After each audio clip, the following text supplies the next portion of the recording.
নমস্কার বন্ধুরা, আজ আপনাদের সঙ্গে শেয়ার করব জামাই ষষ্ঠীর স্পেশাল বাগদা চিংড়ির মালাইকারি। ভিডিওটা সবাই দেখতে থাকুন।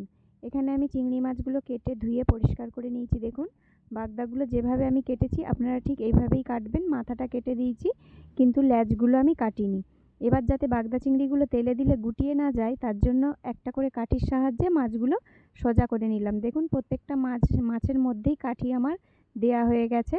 এবার উপর থেকে নুন আর হলুদ ছড়িয়ে মাছগুলো ভেজে নেব। তার জন্য কড়াইয়ে সর্ষের তেল দিলাম। তেল দিয়ে নুন হলুদ মাখানো মাছগুলো কড়ার মধ্যে দিয়ে দিচ্ছি। মাছ কিন্তু খুব বেশি আমি ভাজবো না, জাস্ট তেলের মধ্যে এপিট ওপিট উল্টে একটু নেড়ে চেড়ে নেব। মাছগুলো আমি ঠিক এইভাবে দেখুন তেলের মধ্যে নেড়ে চেড়ে তুলে নিয়েছি।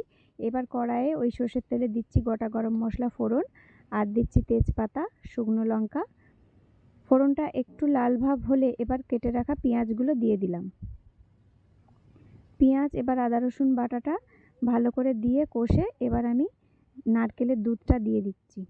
নারকেলের দুধটা দিয়ে 5 মিনিট ফুটিয়ে এবার নামিয়ে নেব। এবার দিচ্ছি বেটে রাখা গরম মশলা 1 চামচ মতো দিয়ে দিচ্ছি। দিলেই একদম বাগদা চিংড়ির মালাইকারি রেডি। দেখুন, এইভাবে মালাইকারিটা বানালে কিন্তু খেতে যেরকম সুন্দর হবে, আর মাছগুলোও দেখুন কত সুন্দর একদম সোজা সোজা আছে, একদম মাছগুলো গুটিয়ে যায়নি। আপনারাও বাগদা চিংড়ি দিয়ে এইভাবে বানিয়ে নিন, দেখবেন খুবই সুন্দর লাগবে।